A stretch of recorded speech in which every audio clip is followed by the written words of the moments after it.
नमस्कार दोस्तों, एक बार फिर स्वागत है आपका पुराण कथा संग्रह पर। और मैं हूं आपका दोस्त आर्यन। दोस्तों, आज मैं आपको श्रावण सोमवार की कथा सुनाऊंगा। शास्त्रों में लिखा है कि जो स्त्री पुरुष सोमवार का विधिवत व्रत करते और व्रत कथा सुनते हैं, उनकी सभी इच्छाएं पूरी होती हैं। दोस्तों, तो चलिए शुरू करते हैं। कथा के अनुसार अमरपुर नगर में एक धनी व्यापारी रहता था। दूर दूर तक उसका व्यापार फैला हुआ था। नगर में उस व्यापारी का सभी लोग मान सम्मान करते थे। इतना सब कुछ होने पर भी वह व्यापारी अंतर मन से बहुत दुखी था, क्योंकि उस व्यापारी का कोई पुत्र नहीं था। दिन रात उसे एक ही चिंता सताती रहती थी, उसकी मृत्यु के बाद उसके इतने बड़े व्यापार और धन संपत्ति को कौन संभालेगा। पुत्र पाने की इच्छा से वह व्यापारी प्रति सोमवार भगवान शिव की व्रत पूजा किया करता था। सायंकाल को व्यापारी शिव मंदिर में जाकर भगवान शिव के सामने घी का दीपक जलाया करता था।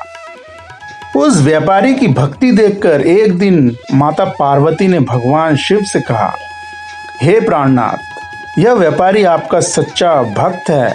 कितने दिनों से यह सोमवार का व्रत और पूजा नियमित कर रहा है। भगवान, आप इस व्यापारी की मनोकामना अवश्य पूर्ण करें। भगवान शिव ने मुस्कुराते हुए कहा, हे पार्वती, इस संसार में सबको उसके कर्मों के अनुसार फल की प्राप्ति होती है। प्राणी जैसा कर्म करते हैं, उन्हें वैसा ही फल प्राप्त होता है। इसके बावजूद माता पार्वती नहीं माने।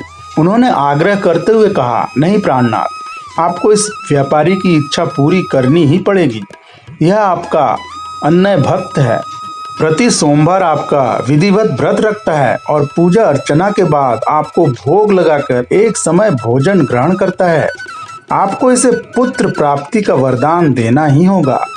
पार्वती का इतना आग्रह देखकर भगवान शिव ने कहा, तुम्हारे आग्रह पर मैं इस व्यापारी को पुत्र प्राप्ति का वरदान देता हूँ, लेकिन इसका पुत्र 16 वर्ष से अधिक जीवित नहीं रहेगा। उसी रात भगवान शिव ने स्वप्न में उस व्यापारी को दर्शन देकर उसे पुत्र प्राप्ति का वरदान दिया और उसके पुत्र के 16 वर्ष तक जीवित रहने की बात भी बताई। भगवान के वरदान से व्यापारी को खुशी तो हुई, लेकिन पुत्र की अल्प आयु की चिंता ने उस खुशी को नष्ट कर दिया। व्यापारी पहले की तरह सोमवार का विधिवत व्रत करता रहा। कुछ महीने पश्चात उसके घर में अति सुंदर पुत्र का जन्म हुआ। पुत्र जन्म से व्यापारी के घर में खुशियां भर गई।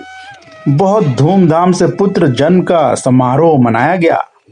व्यापारी को पुत्र जन्म की अधिक खुशी नहीं हुई, क्योंकि उसे पुत्र की अल्प आयु के रहस्य का पता था। यह रहस्य घर में किसी को नहीं मालूम था। विद्वान ब्राह्मणों ने उस पुत्र का नाम अमर रखा।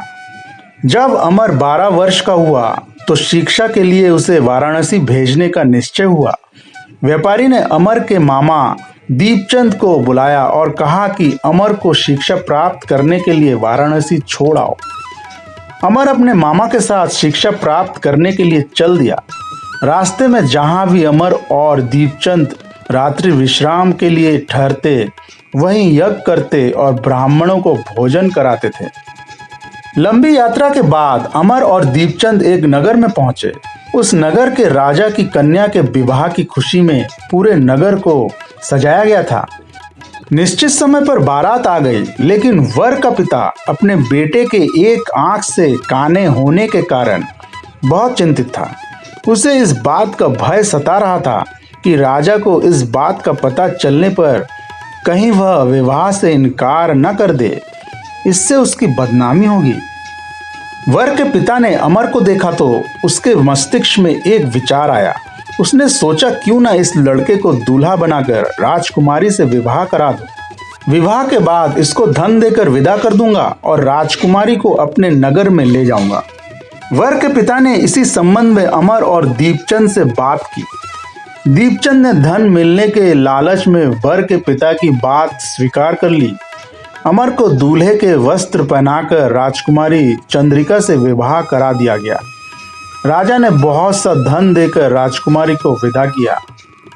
अमर जब लौट रहा था तो वो राजकुमारी से सच नहीं छिपा सका और उसने राजकुमारी की ओढ़नी पर लिख दिया कि राजकुमारी चंद्रिका, तुम्हारा विवाह तो मेरे साथ हुआ था।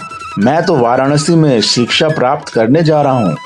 अब तुम्हें जिस नवयुवक की पत्नी बनना पड़ेगा वो तो कान्हा है।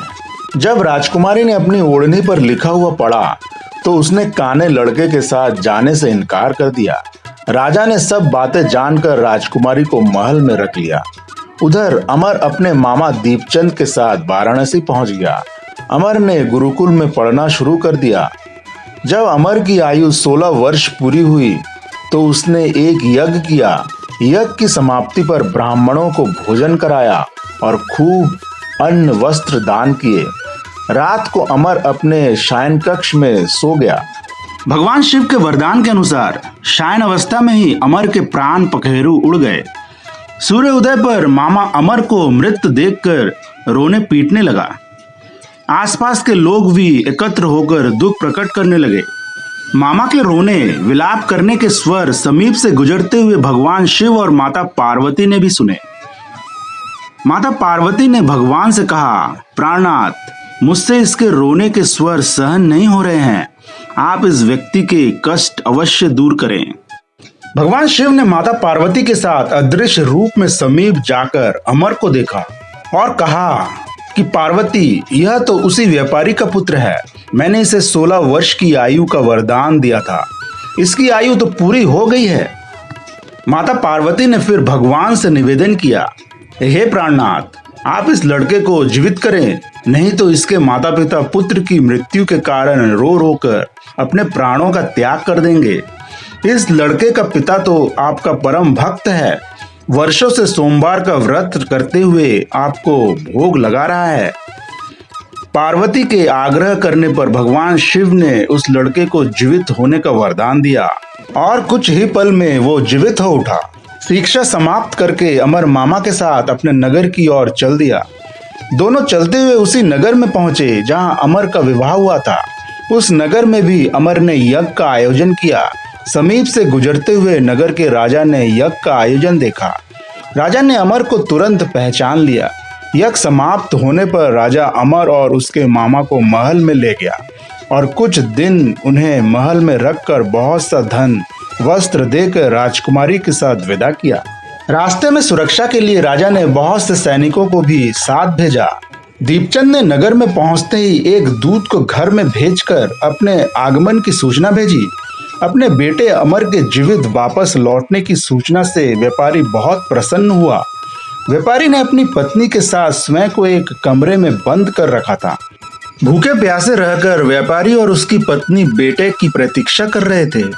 उन्होंने प्रतिज्ञा कर रखी थी कि यदि उन्हें अपने बेटे की मृत्यु का समाचार मिला तो दोनों अपने प्राण त्याग देंगे। व्यापारी अपनी पत्नी और मित्रों के साथ नगर के द्वार पर पहुंचे।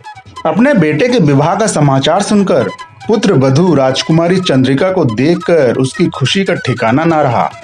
उसी रात भगवान शिव ने व्यापारी के स्वप्न में आकर कहा कि हे श्रेष्ठी, मैंने तेरे सोमवार के व्रत करने और व्रत कथा सुनने से प्रसन्न होकर तेरे पुत्र को लंबी आयु प्रदान की है।